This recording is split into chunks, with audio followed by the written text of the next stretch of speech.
I mean, I guess on that then, there's a couple bands that are obvious examples, like Lower Than Atlantis, that you took to Brixton level and did extremely well. Have you got like sort of a formula that you're like, okay, this is how I'm going to approach it when I start with somebody? Or is it just completely different for every band? And is it? I think there was a formula back then. But I think the formula was giving a real fucking shit. Like I really cared. The songs matter the most.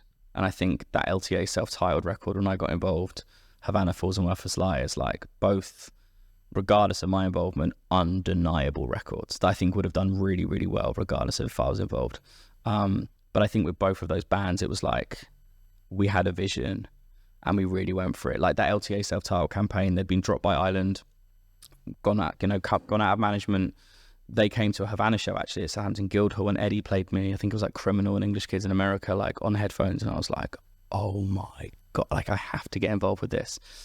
And I think that was similarly to with Havana, where like I wasn't the label per se, but they'd given me the money to work with Danny from BMG and like really go and do it.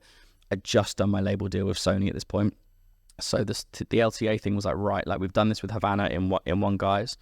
Now I feel like as a manager, because I don't believe in double dipping. So like being a manager and owning the repertoire, I never ever commissioned any money off of the money I gave LTA for records, right? Because you can't like own the rights and be taking the money. That's fucked.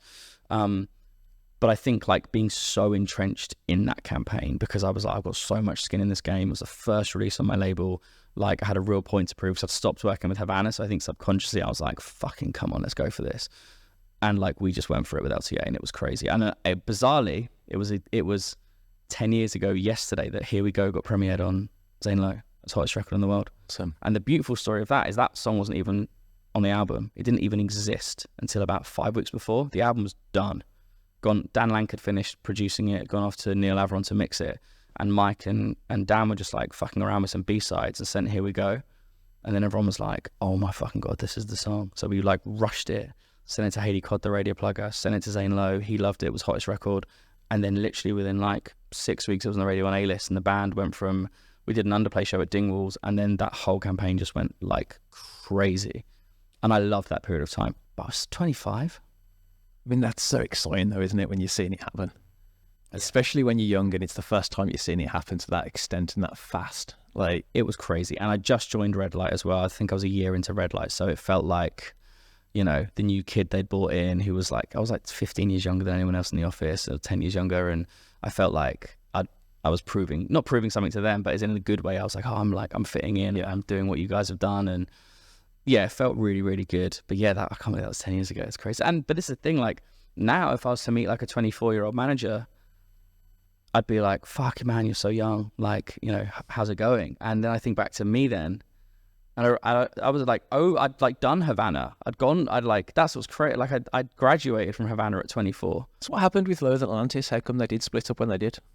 I think Mike and the band in general, like I think they just were very much at the point of ready to go in different directions. I'm so proud of what we achieved. Like probably one of the most, I guess one of the things I'm proud of the most in my career was that, because I'd known the guys for years and years and years and always admired them and loved them. And I think, you know, that first self-titled record went in at number 16, Safe and Sound went in at number 7. Obviously we headlined Brixton. And I was really excited about the future. Like we were going to come off the label, we were going to go independent. I think we were looking to go into Ali Pali. But I really respect, like I think we had a big conversation at the top of I think it was called the George Hotel in London near Radio 1. And it just, I think they were all just ready to go different ways, you know, probably closing in on 30. How long ago was that, 2019?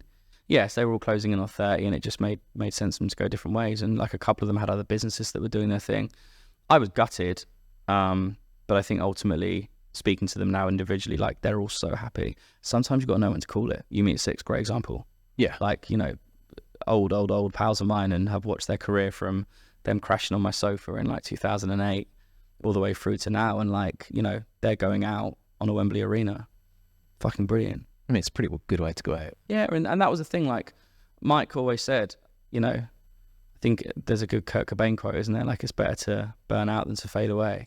And you know, LTA finished on a sold out Brixton. And I think we knew at that time, like we were kind of rode the cusp of like LTA came through, Mallory came through, Brocco came through, Shikari were already there and smashing it. But like radio had changed so drastically, and radio is what underpinned Lower Than Atlantis' success on those last 2 records. And pretty much what drove that first record. Like I think we had 4 Radio 1 playlists, and it really did take the band from like Dingwalls to Brixton. So I think we all knew that it was going to be hard to sustain that Brixton level. We might have gone bigger one more time, but I think the perspective of like, let's just end this when it's at its biggest. Who knows? Like maybe they'll come back, and do a reform, but I don't know. I mean, there's a lot of bands now that are coming back for their reform tour and stuff like that. So. Mate, Mallory were awesome at the weekend. I went to see them at Slam Dunk here. It was so good. There's a couple bands that I'm gutted that I missed because I didn't actually. It was the first time I've not been to Slam Dunk in 14 years. Wow. And yeah, they were the one that I've heard so much about. Just mate, they were so honestly like. I was always proud of them, but I think because LTA and them were almost like they weren't rivals in like they always got on, but like coming up at the same time. I never really went to see many of their shows at the time, but like they were fucking amazing on Saturday. It was awesome. That's wicked.